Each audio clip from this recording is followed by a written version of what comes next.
I'm Stacy. I'm an avid reader and I've loved books for as long as I can remember. And today I'll be reading Grace for President. And this is Grace for President by Kelly DiPuccio. One Monday morning in September, Mrs. Barrington rolled out a big poster with all of the president's pictures on it. Grace Campbell could not believe her eyes. "Where are the girls?" "That is a very good question," said Mrs. Barrington. "The truth is, our country has never had a woman president." "No girl president ever?" Grace asked. "No, I'm afraid not," said Mrs. Barrington. Grace sat at her desk and stewed. No girls? Who'd ever heard of such a crazy thing? Finally, she raised her hand. "Yes, Grace? I've been thinking it over, and I'd like to be president." Several students in the class laughed. "Well, I think that's a star-spangled idea, Grace," said Mrs. Barrington. "In fact, we can have our own election right here at Woodrow Wilson Elementary." The snickering in the room stopped. Grace smiled. "Would anyone else like to run for president?" Mrs. Barrington asked the class. Nobody raised their hand. Becoming president was going to be easy, Grace thought. The next day, Mrs. Barrington made an announcement. "In the name of democracy, I have invited Mr. Waller's class to join our election. Their class has nominated Thomas Cobb to be their presidential candidate." Grace's heart sank. Thomas was the school spelling bee champion. His experiments always took a blue ribbon at the science fair, and he was captain of the soccer team. Becoming president wasn't going to be easy after all, Grace thought. The teachers put the names of all 50 states and the District of Columbia into a hat. Everyone except for Grace and Thomas got to choose a state. "I'm Texas," said Anthony. "I'm New Hampshire," said Rose. "I'm Michigan," said Robbie. "What does the number 16 mean?" "Each state is assigned a number of electoral votes. The number is determined by how many people live in that state," said Mrs. Barrington. "Each of you will be a representative for your state." "Although our country has 538 electoral votes," Mr. Waller explained, "on election day, the candidate who receives 270 electoral votes or more wins the election." "Why 270?" asked Rose. "That's more than half of all the electoral votes," Mr. Waller said. Becoming president really wasn't going to be so easy, Grace thought. Grace came up with a campaign slogan. Thomas came up with his own campaign slogan. "Make history. Vote Grace Campbell for president." And Thomas's was "Vote for Thomas Cobb, the best man for the job." Grace listened to what issues were important to the students, and she made a list of campaign promises. A peaceful school, no bullies. A cleaner school, no littering. Better hot lunches, no more fish stick tacos. Thomas made up his own list of promises. Free tutoring, free soccer lessons, fish stick tacos every week. Grace made campaign posters and buttons. Thomas made posters and buttons too.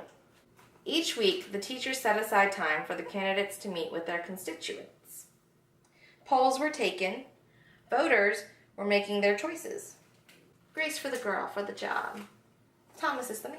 Grace continued to campaign. At recess, she gave speeches. During lunch, she handed out free cupcakes. And after school, she held rallies. Meanwhile, Thomas wasn't worried.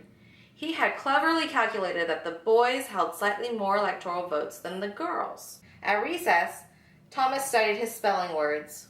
During lunch, he worked on his latest science experiment. And after school, he played soccer. Even before the election, Grace made good on her promises. She joined the safety squad, she organized a school beautification committee, and she volunteered her time in the school cafeteria. In early November, Woodrow Wilson Elementary hosted a special Election Day assembly. Grace and Thomas took their places on stage as the school band began to play. Harry was the first representative to approach the microphone. The Yellowhammer State of Alabama cast its 9 electoral votes for Thomas Cobb. Fletcher said, "The last frontier state of Alaska cast its 3 electoral votes for the best man for the job, Thomas Cobb." Hannah called out, "The Grand Canyon state of Arizona cast its 11 electoral votes for Grace Campbell." And so it went. State after state after state cast their electoral votes. The scoreboard in the gymnasium kept track of all the totals. The voting demonstration was quickly coming to an end. Clara approached the podium. "The Badger State of Wisconsin cast its 10 votes for my best friend, Grace Campbell." Grace looked at the scoreboard. Thomas had 268 electoral votes. She had 267. There was only one state still unaccounted for, Wyoming. Thomas grinned. Grace felt sick. Sam walked up to the microphone. He looked at Thomas. He looked at Grace. He looked down at Grace's handmade flag. Sam didn't say a word. "What are you waiting for?" Thomas whispered. The band stopped playing. All eyes were on Wyoming. Finally, Sam cleared his throat. The equality state of Wyoming cast its 3 electoral votes for Grace Campbell. The gymnasium erupted in loud cheers and a few boos. Mrs. Barrington approached the podium. With 270 electoral votes, the winner is Grace Campbell. Thomas looked stunned. Grace hugged Sam. "Why did you do it?" she asked. Sam handed Grace his flag. "Because," he said, "I thought you were the best person for the job." The following week, students in Mrs. Barrington's class were preparing for their career day presentations. Grace volunteered to go first.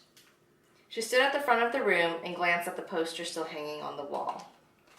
"My name is Grace Campbell, and when I grow up, I'm going to be President of the United States." This time, everyone believed that she would. And that's the end. Thank you.